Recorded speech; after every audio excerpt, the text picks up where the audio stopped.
Hey guys, I wanted to show you how to get to the Emanunu Wholesale from the bus station, so let's go.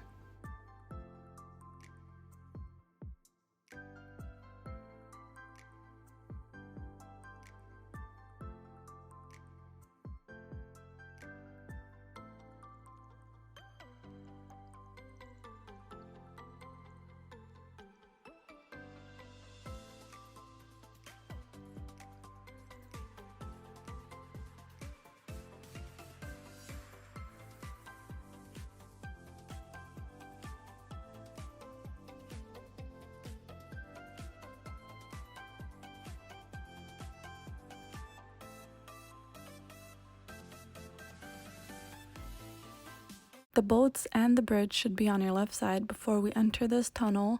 It's a small marketplace that we're going to be walking through.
Yes, usually it is this crowded, so it's best to come early in the morning or early in the afternoon because I believe they still do close at 6 p.m.